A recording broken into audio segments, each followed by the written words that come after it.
ব্যথার যন্ত্রণায় যখন মা গলা কাটা মুরগির মতন যখন ছটফট করতেছিলেন, প্রতিবেশী সবাই কান্না করতেছিলেন। এক একজন এক এক জায়গার মধ্যে বসে বসে কান্না করতেছেন, হাইরে কত কষ্ট।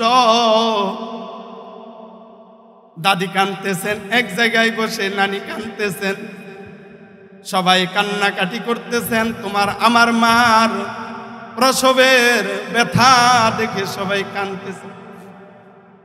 আল্লাহর মেহেরবানিতে এমন সময় তুমি আমি যখন জমিনের মধ্যে পড়ে যাই, তোমাকে নিয়ে এবার লোপালোপি খেলা চলছে।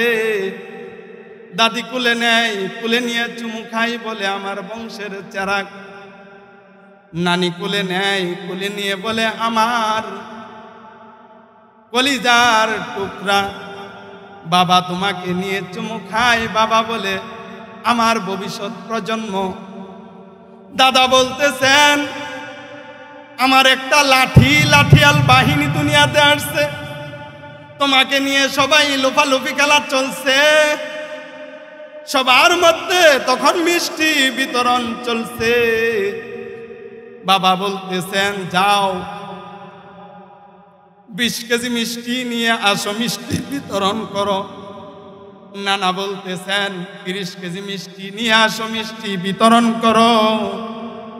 সবার মধ্যে তখন মিষ্টি বিতরণ চলতেছিল। সবার মধ্যে তখন আনন্দে উৎফুল্ল সবাই। কিন্তু রে তোমার আমার মা তখন বেহুশ হয়ে জমিনের মধ্যে পড়ে আছে। তখন আর মার দিকে কেউ তাকাই না, তোমাকে নিয়েই কেবল লাফালাফি খেলা চলে। বাচ্চা প্রসব হয়ে গেছে, কিন্তু এখনো তার ব্লিডিং বন্ধ হয় নাই। এখনো তার নেফাজের রক্ত, প্রসবের রক্ত আসতেই আছে। এক পর্যায়ে রক্ত যাইতে যাইতে তোমার আমার মার শরীর সাদা হয়ে গেছে। বাটপাড়া বাজার থেকে ডাক্তার আনা হলো। ডাক্তার বলতেছেন মায়ের অবস্থা বেশি ভালো না, মাকে যদি টিকাইতে হয় দ্রুত হাসপাতালে নিয়ে যান। এবার পরিষদ থেকে অ্যাম্বুলেন্স আনা হলো।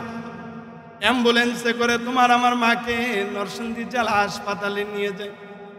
হাসপাতালে 1 ঘন্টা 2 ঘন্টা রাখার পর ডাক্তার বলতেছেন মায়ের অবস্থা বেশি ভালো না, তাকে ঢাকা নেওয়া লাগবে, মাকে আইসিইউর ভিতরে ঢুকানো লাগবে। এই দিক দিয়া তোমাকে নিয়ে লাফালাফি খেলা চলছে। মা অজ্ঞান হয়ে পড়ে আছে, মার জ্ঞান নাই।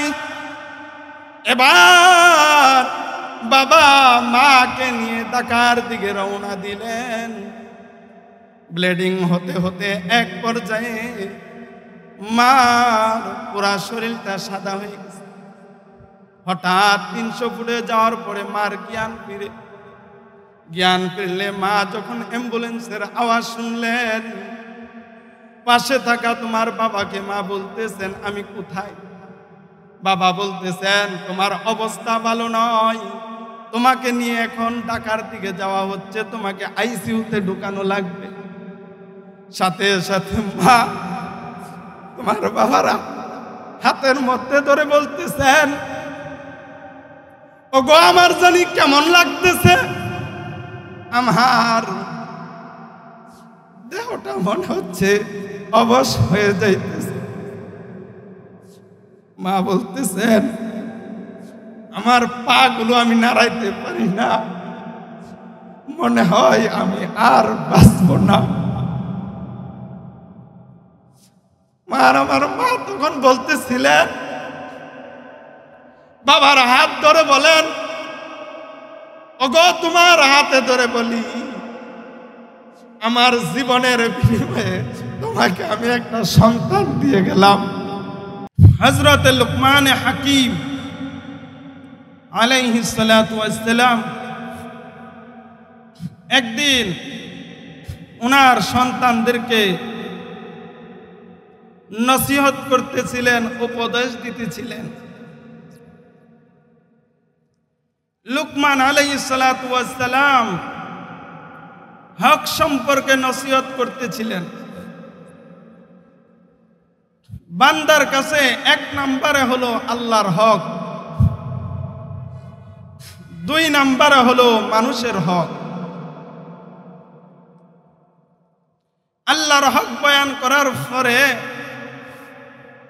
লুকমান আলাইহিস সালাতু ওয়াস সালাম বান্দার হক সম্পর্কে নসিহত করতে গিয়ে থেমে গেলেন। লুকমান আলাইহিস সালাতু ওয়াস সালাম চিন্তা করলেন, বান্দার হক সম্পর্কে যদি নসিহত করতে হয় তাহলে তো বান্দার কাছে সবচেয়ে বেশি হক হলো তার পিতামাতার হক। এখন আমার ছেলে মেয়েদেরকে নসিহত করতে গিয়ে যদি আমি পিতামাতার হক সম্পর্কে নসিহত করি, হতে পারে আমার সন্তানরা এই কথা কল্পনা জল্পনা করে বসবে, আব্বা বড় স্বার্থপর, তার নিজের কথাটা আগে বলছে। এই জন্য লুকমান আলাইহিস সালাতু ওয়াস সালাম আল্লাহর হক সম্পর্কে নসিহত করার পর বান্দার হক সম্পর্কে নসিহত করতে গিয়ে থেমে গেলেন। এই দৃশ্যটা আমার আল্লাহ দেখছেন কি দেখছেন না? দেখার পর আল্লাহ তাআলা জানায়া দিলেন, লুকমান, আল্লাহর রাসূলের কাছে কুরআন নাজিল করে এই ঘটনাকে নিয়ে আসলেন। লুকমান, তুমি আমার হকের পরে পিতামাতার হক সম্পর্কে বয়ান করতে গিয়ে তুমি থেমে গেলা। তোমার থেমে যাওয়া কথাটা আমি আল্লাহ বয়ান করে দিতেছি। وَإِذْ قَالَ لُقْمَانُ لِابْنِهِ وَهُوَ يَعِظُهُ يَا بُنَيَّ لَا تُشْرِكْ بِاللَّهِ। হযরতে লুকমান আলাইহিস সালাতু ওয়াস সালাম যখন সন্তানদেরকে নসিহত করতেছিলেন, আল্লাহর হক সম্পর্কে নসিহত করার পর হযরতে পয়গম্বর লুকমান যখন থেমে গেলেন, আল্লাহ জানায় দিলেন, ও লুকমান, এ দুনিয়ার মানুষ, আল্লাহর হকের উপরে একজন মানুষের কাছে সবচেয়ে বেশি হকদার হলো তার পিতামাতার হক। পিতামাতার হক বয়ান করতে গিয়ে আল্লাহ বলেন, একজন হলেন বাবা আর একজন হলেন মা। পিতামাতার হকের কথা বয়ান করতে গেলে বাবার চাইতে মায়ের হক সন্তানের কাছে বেশি। আমার আল্লাহ বলেন, বাবার চাইতে মার হক, মার অধিকার সন্তানের কাছে 3 কারণে বেশি। আপনারা যদি দিলের কান দিয়া শুনেন তাহলে অল্প সময়ের ভিতরে 3টা কারণ বলবো। বাবার হকের চাইতে মার হক সন্তানের কাছে 3 কারণে বেশি। আমি সর্বপ্রথম সন্তানের কাছে বাবার হকের কথাটাই বলবো। বলেন কেন? যেহেতু মার হক 3 কারণে বেশি, এই জন্য আমি এই কথাটা পরে বলবো। বলে, একজন বাবা সন্তানের জন্য তার সারাটা জীবন বিলীন করে দেয়, বাবা একবারও চিন্তা করে না। বলেন ঠিক কিনা? ভোর 4টা বেজে বাবা কাজে বের হয়ে গেলেন, টিফিন বক্স দিয়া বাবা খাবার নিয়ে কাজের জন্য বের হয়ে গেলেন। সারাদিন কাজ করার পর বাবা ক্লান্ত শরীরটা নিয়ে বাড়িতে আসতেন। এখন বাবা সন্ধ্যাবেলা খাবার খেয়ে দ্রুত বিছানায় চলে গেলেন ঘুমানোর জন্য। এ যুবতী, এ যুবক, দিলের কান দিয়া শোনো রে। তখন তুমি বলেছিলা, আব্বা আমাকে চিপস কিনে এনে দেওয়া লাগবে। আব্বার বুকের মধ্যে বসে গেলা, বসে বসে বলতেছিলা, আব্বা আমাকে দোকান থেকে মজা এনে দেওয়া লাগবে। বাবা বলতেছিলেন, আমি তো এখন ক্লান্ত, আমার শরীরটা তো অবশ, বাবা তুমি ঘুমাও। বাবা ছেলেকে বলতেছেন, তোমাকে আমি সকালবেলা মজা এনে দিব, তখন তুমি আমি বলতেছিলাম না, সকালে এনে দিলে চলবে না, এখনই এনে দেওয়া লাগবে। তখন বাবা অবশ শরীরটা নিয়ে বিছানা থেকে, বালিশ থেকে মাথাটা উঠাইয়া দিলেন। তখন মা বলতেছেন, ওগো তুমি ক্লান্ত শরীরটা নিয়ে কোথায় যাচ্ছ? বাবা বলতেছিলেন, আমার আদরের দুলাল, আমার সন্তানকে আমি চিপস এনে দেওয়ার জন্য যাচ্ছি। মা বলতেছিলেন, দরকার নাই, কান্না করো। মা বলতেছেন, তোমার এই অবশ শরীরটা নিয়ে তুমি যাওয়ার দরকার নাই। কিছুক্ষণ কান্না করার পর সে এমনিতেই কান্না বন্ধ করে দিবে, দরকার নাই, প্রয়োজন নেই। বাবা বলতেছিলেন, না, আমার সন্তানের চোখের পানি আমি সহ্য করতে পারি না। তিনি হইলেন বাবা, যিনি অবশ শরীরটা নিয়েও বিছানার মধ্যে থাকেন নাই, তোমাকে নিয়ে গেলেন চিপস কেনার জন্য, তিনি হলেন বাবা। ঈদ আসলে নিজে নতুন জুতা পরিধান না করে তোমার জন্য জুতা পরিধান করাইছেন, বলেন ঠিক কিনা? মেয়েকে বিয়ে দিলেন, ঈদ আসলে বাবা নিজে নতুন কাপড় পরে নাই, মেয়ের শাশুড়িকে নতুন কাপড় দেওয়া লাগবে। মেয়ের শ্বশুর বাড়িতে রমজান মাস ইফতার পাঠানোর প্রয়োজন, ইফতার পাঠাইতে হবে। তোমার আমার বাবার পায়ে ঈদের দিন তাকায় দেখো সিরা জুতা, তোমার বাবার পায়ে দেখো ঈদের দিন সিরা জুতা। ঠিক সেই বাবা তোমার বাড়িতে রমজান মাসে ইফতার পাঠাইয়া দিলেন। বাবা তোমার জন্য, তোমার শাশুড়ির জন্য কাপড় কিনে পাঠাইয়া দিলেন, বলেন ঠিক কিনা? এই তো হলেন বাবা। আল্লাহ বলেন, এই কারণে সন্তানের কাছে বাবার হক বেশি। 2 নম্বরে হলো সন্তানের কাছে মার হক। 1 নম্বরে মা সন্তানকে প্রসব করার, সন্তানকে গর্ভে ধারণ করার কষ্ট সহ্য করলেন মা। তোমার আমার মার যখন বিয়ে হয়ে গেল, তুমি যখন নতুন মার গর্ভে আসতেছিলে রে যুবক, হঠাৎ মা খাইতে পারেন নাই, বমি করেন। বমি করতে করতে এক পর্যায়ে আর পেটের ভিতর থেকে ভাত আসে না। এক পর্যায়ে মার গলা দিয়ে রক্ত আসতে থাকে, ব্লাড আসতে থাকে। বাটপাড়া বাজারে নিয়ে গেল, ডাক্তার বলতেছেন রোগীর অবস্থা বেশি ভালো না, তাকে হাসপাতালে ভর্তি করা লাগবে।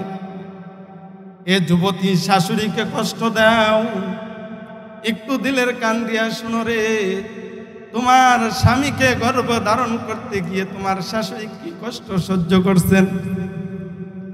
এবার হাসপাতালে নিয়ে যাওয়া হলো, তখনও তুমি গর্ভে পুরাপুরি আসো নাই। মাকে 1 সপ্তাহ হাসপাতালে ভর্তি করে রাখা হলো। মুখ দিয়া মায়ের পেটের ভিতরে কোনো খাবার ঢুকানো যায় না, স্যালাইনের মাধ্যমে তার শরীরের মধ্যে খাবার ঢুকাইতে হয়। এইভাবে হাসপাতালের পেটের মধ্যে তুমি আমি দুনিয়াতে আসার আগেই তো মা 1 সপ্তাহ হাসপাতালের পেটে কাটায় দিল, বলেন ঠিক কিনা? এবার মা যখন বাড়িতে চলে আসলেন, মা খাইতে পারেন না, হরদম বমি করেন। যেই কোনো খাবার মার সামনে আনলেই কেবল গন্ধ আর গন্ধ অনুভব হয়। দাদি বলেন, বৌমা খাও, বৌমা তুমি খাও, কারণ তুমি যদি খাইতে না পারো তাহলে তোমার গর্ভের বাচ্চার সমস্যা হবে, মা তুমি খাও। মা বলতেছেন, দাদি বলতেছেন, বৌমা তুমি খাও। মা বলতেছেন, আমি খাইতে পারি না।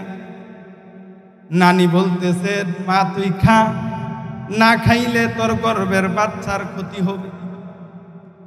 মা তখনও কোনো খাবার খাইতে পারেন না। যেই কোনো খাবার খাওয়ার সাথে সাথেই মা তখন বমি করে দেয়, বলেন ঠিক কিনা?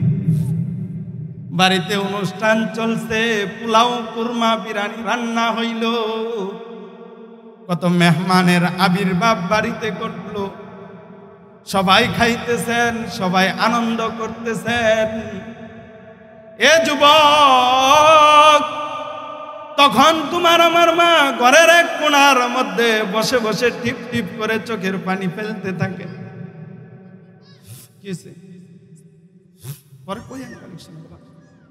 মা দুখনি চোখের পানিগুলো টপ টপ জর জর করে ছাড়তে থাকে। যুবক রে, বাড়িতে পোলাও চলছে খানা, তোমার আমার মা তখন খাইতে পারেন নাই, বলেন ঠিক কিনা? মা বলতেছেন আমি গোশত খাইতে পারি না, আমাকে তেঁতুলের টক দিয়া ঝুল রান্না করে দাও। তেঁতুলের টক দিয়া ঝুল রান্না করে দিল, একটা লুকমা মুখের কাছে নিতেই বলে আমি খাইতে পারি না, ডিল দিয়া প্লেটটা ফেলে দে। মা বলতেছেন খাও, দাদি বলতেছেন খাও, তোমার আমার মা বলতেছেন আমি খাইতে পারি না। বলতেছে ডাব কেটে এনে বলেন ডাবের পানিটা খাও। মা বলতেছেন আমি ডাবের পানিও খেয়ে ভিতরে রাখতে পারি না, বমি করে দেই, বলেন ঠিক কিনা? এ আমার যুবতী বোনেরা, হাঁটি হাঁটি পা পা করে তুমি যখন মার গর্ভের মধ্যে বড় হইতেছিলা, দিন যাইতেছিল আর মার কষ্টটা বাড়তেছিল। রাত্রের 12টা 1টা বেজে যায়, দুনিয়ার সমস্ত মানুষগুলো ঘুমের ঘরে বিভোর। দুনিয়ার সমস্ত মানুষগুলো ঘুমের ঘরে বিভোর। পশু পাখিও নাড়াচাড়া করে না, একদম নীরব নিস্তব্ধ হয়ে আছে গোটা দুনিয়াটা। এমন এক নিরিবিলি পরিবেশ চলতেছে, রাত্র বাজে 2টা। ওরে বোন, তোমার মা তখন ঘুমাইতে পারে নাই। মা একবার রুমের ভিতরে ঢুকেন, আরেকবার বারান্দার মধ্যে যান, একবার খাটের মধ্যে শুন, আবার চেয়ারের মধ্যে বসে। হঠাৎ বাবার ঘুম ভেঙে গেল। বাবা বলেন কি ব্যাপার? ঘরের দিকে তাকায় বাবা বলেন রাত্র বাজে এখন 2টা, তুমি এখনো কেন ঘুমাও নাই? রে বোন, তখন তোমার আমার মা 2টা চোখের পানি ছেড়ে দিয়ে বলে বাবাকে বলে তুমি ঘুমাও, তুমি ঘুমাইতে পারো, কারণ তুমি তো বাবা। তুমি ঘুমাও, তুমি বাবা, তুমি ঘুমাইতে পারো। আমি মা, মা ঘুমাইতে পারি না। তুমি বাবা, তুমি ঘুমাও। আমি মা, আমি তো ঘুমাইতে পারি না। যুবক রে, তোমার মা যখন বিছানার মধ্যে শুই, চোখের মধ্যে ঘুমটা আসে, এমন সময় তুমি তোমার মায়ের পেটের মধ্যে 2 পায়ে লাথি মারো। মা এবার চেয়ারের মধ্যে বসলেও তুমি শান্তি দাও না, লাথি মারো। এবার মা রাত্র 2টা বাজে ঘরের আঙ্গিনার ঘরের ভিতরে হাঁটতেছেন, তখনও মার 2টা চোখ ঘুমের কারণে চোখের নিচ দিয়া কালো দাগ পড়ে গেছে, মা ঘুমাইতে পারেন। এইভাবে হাঁটি হাঁটি পা পা করে 9টা মাস 10টা মাস যিনি কষ্ট করলেন রে, তিনি হইলেন তোমার আমার মা। খাইতে বসছেন মা, সাংসারিক কাজ করতে হয়, তোমাকে পেটে নিয়েও সংসারের কাজকর্মগুলো মা করা লাগে, পরিবারের কাজগুলো আঞ্জাম দেওয়া লাগে রে। মা সারাদিন কাজ করার পরে 3টা বাজে ভাতের প্লেট নিয়ে বসে, 2টা লুকমা কেবল মুখের মধ্যে দিছেন, 3য় লুকমাটা দিবেন এমন সময় না রে যুবতী, তোর স্বামী তোর শাশুড়ির পেটের মধ্যে লাথি মেরেছিল। তখন আর মা খাইতে পারেন নাই, ভাতের প্লেটটা রেখে মা উঠে যান। দাদি বলতেছেন কি ব্যাপার বৌমা, দাঁড়ায় গেলা কেন? ননদ বলতেছেন কি ভাবি, দাঁড়ায় গেলেন কেন? চোখের পানিটা ছেড়ে দিয়ে মা বলতেছেন আমি খাইতে পারি না গো, সন্তান আমার পেটের মধ্যে লাথি মেরেছে। এইভাবে তিলে তিলে যেই মানুষটাকে 9টা মাস 10টা মাস কষ্ট দিলারে, তিনি হইলেন তোমার আমার মা। আল্লাহ বলেন হামালাতহু উম্মুহু, তোমার মা তোমাকে গর্ভে ধারণ করার কষ্ট সহ্য করলেন। ওয়াহনান আলা ওয়াহনিন ওয়া ফিসালুহু ফি আমাইন, 1 নম্বরের কষ্ট তোমার মা তোমাকে গর্ভে ধারণ করলেন। 2 নম্বরের কষ্ট তোমাকে প্রসবের কষ্ট। তোমার যখন প্রসবের সময় গণায় গেল, প্রসবের ব্যথা যখন শুরু হয়ে গেল গো, মা ডাক দিয়া বলে কে আসো গো? তোমার আমার বাবাকে ডাক দিয়া বলে গো কোথায় আসো? আমাকে একটা ছুরি দাও, আমি আমার পেটের মধ্যে আঘাত করে আমি দুনিয়া থেকে চলে যাই। মা বলতেছিলেন প্রসবের ব্যথার কষ্ট আর আমি সহ্য করতে পারি না। মা বলতেছিলেন গোটা দুনিয়ার ব্যথাগুলো যদি এক পাল্লায় রাখা হয়, আর আমার এই প্রসবের ব্যথাটা যদি এক পাল্লায় রাখা হয়, বলে আমার সন্তান প্রসবের ব্যথার পালাটাই মনে হয় বেশি ভারী হবে। মা বলতেছেন কে আসো গো? আমাকে বিশ্বের বোতল এনে দাও, আমি আর সহ্য করতে পারি না। দাদিকে বলতেছেন মা আমাকে বিশ্বের বোতল দেন, আমি বিষ পান করে আমি দুনিয়া থেকে বিদায় নিয়ে যাই।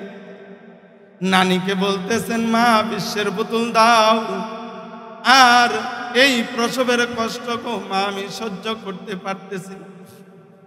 দাদি মাথার মধ্যে হাত দেন, নানি মাথার মধ্যে পানি দেয়, টিউবওয়েল থেকে পানি এনে মাথার মধ্যে দেয় আর কমারে আর একটু ধৈর্য ধর মা, ধৈর্য ধর।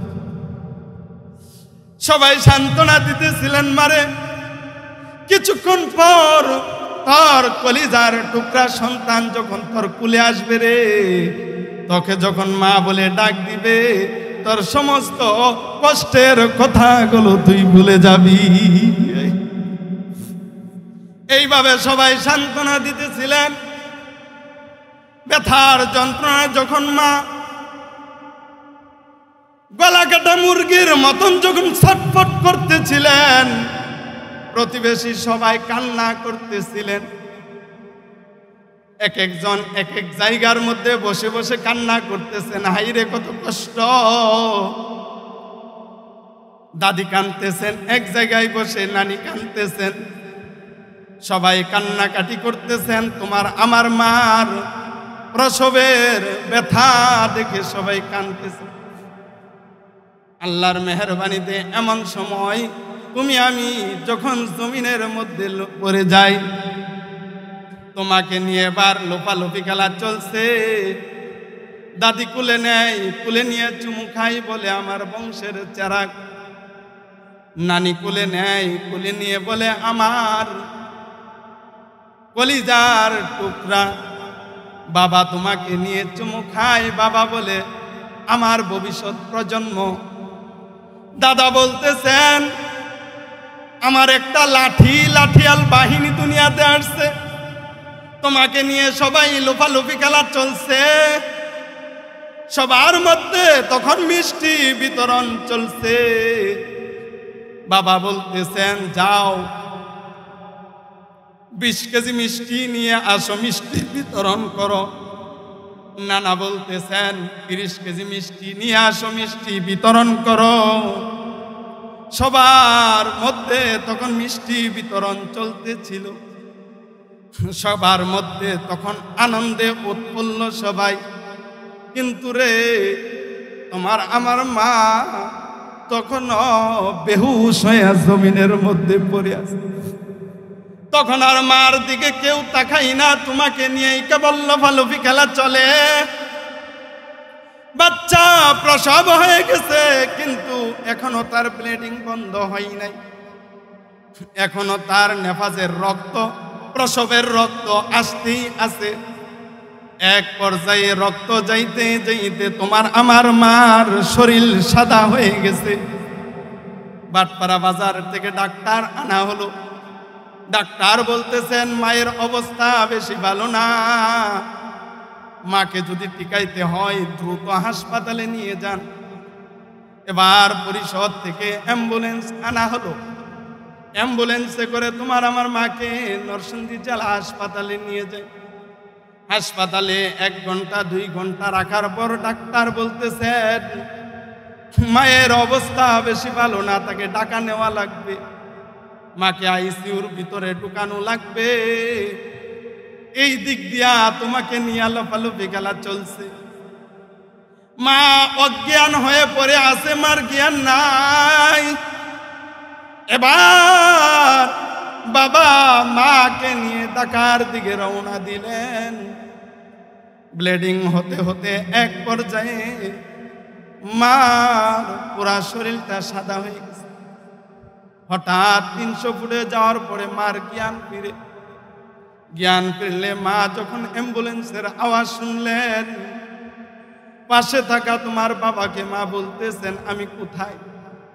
বাবা বলতেছেন তোমার অবস্থা ভালো নয়, তোমাকে নিয়ে এখন ঢাকার দিকে যাওয়া হচ্ছে, তোমাকে আইসিইউতে ঢুকানো লাগবে। সাথে সাথে মা তোমার বাবারা হাতের মধ্যে ধরে বলতেছেন ওগো আমার জানি কেমন লাগতেছে, আমার দেহটা মনে হচ্ছে অবশ হয়ে যাইতেছে। মা বলতেছেন আমার পা গুলো আমি নাড়াইতে পারি না, মনে হয় আমি আর বাঁচব না। আমার মা তখন বলতেছিলেন বাবার হাত ধরে বলেন ওগো তোমার হাতে ধরে বলি আমার জীবনের বিনিময়ে তোমাকে আমি একটা সন্তান দিয়ে গেলাম। মা তখন বলতেছিলেন স্বামীর হাত ধরে বলতেছেন ওগো আমি মনে হয় আর দুনিয়াতে বাঁচব না, আমি মনে হয় বাঁচব না। তোমার হাতে ধরে আমি বলি জীবনের বিনিময়ে তোমাকে আমি একটা সন্তান দিয়ে গেলাম। তোমার হাতে ধরে আমি বলি আমি যদি আজকে মারা যাই তুমি তো দ্বিতীয় বিয়ে করবা। তোমার 2টা হাতে ধরে বলি তুমি কোনদিন আমার এই সন্তানটাকে তুমি কষ্ট দিবা না। নিজের মৃত্যুর সাথে পাঞ্জা লড়তেছেন। তখনও মা যার কথাটা ভাবতেছিলেন তিনি হইলেন মা। বলেন ঠিক কিনা? জীবন চলে যাইতেছে, তার মরণ এমন সময় যেই মহিলাটা শুধু তোমাকে নিয়েই কল্পনা জল্পনা করতেছিলেন, এই দুঃখিনী মহিলাটা হলেন তোমার আমার মা। বলেন ঠিক কিনা? জীবনের বিনিময়ে তোমাকে দুনিয়ার মুখ দেখাইলেন, আর আজকে সেই মাকে তোমরা বৃদ্ধাশ্রমে পাঠিয়ে দাও। বলেন ঠিক কিনা? গত 1 সপ্তাহ আগের ঘটনা, পলাশ, আপনাদের এই নরসিংদীর পলাশে বৃদ্ধা এক মাকে ছেলের বউ এবং ছেলে এক জঙ্গলের মধ্যে ফালায় দিয়ে আসে। মা বাবারই কথা মতন যেজন চলে না, আরে মা বাবারই কথা মতন যেজন চলে না, আল্লাহ নবীর দয়া তারা পাবে না। হ্যাঁ রে, আল্লাহ নবীর দয়া তারা পাবে না। মা বাবা যে অতি আপন, মা বাবারে করো যতন, মা বাবা যে অতি আপন, মা বাবারে করো যতন। মার কলিজায় আঘাত দিলে আল্লাহ সহে না, মার কলিজায় আঘাত দিলে আল্লাহ সহে না। মা দুখুনি ডাক দিয়া বলো, রে কুকা, তোকে নিয়ে আমি কতই না কষ্ট করলাম। তুই যখন ছোট রে, 2 মাস 3 মাস বয়সের বাচ্চাটা রেখে তোর বাবা মারা যায়। আমার টকবগে জৈবন, আমি তোর চিন্তা করে আমার যে জৈবন ছিল, আমার যে চেহারার লাবণ্যতা ছিল, আমি যদি ইচ্ছা করতাম যে কোনো জায়গায় আমি বিয়ে বসতে পারতাম। এরে খোকা, তোকে তোকে করে আমি কোথাও বিয়ে বসি নাই, কেবল তোর দিকে তাকাইয়া আমার সোনার জৈবনটা আমি মাটি করে দিলাম। শুধু তোর দিকে তাকাইয়া আমি যদি কোথাও বিয়ে বসি গো, আমার ছেলেটার বাবা নাই, আমিও যদি চলে যাই মাও থাকবে না, আমার এই কলিজার টুকরার কষ্ট হবে গো। এই জন্য মা চিন্তা করে আর কোথাও বিয়ে বসেন নাই, তোমাকে আমাকে নিয়ে তার জীবনটা কাটায় দিলেন গো। ওই মা অনেকের অন্ধকার কবরে চলে গেছে। মা এখন কবরে থেকে থেকে বলে, এরে মা,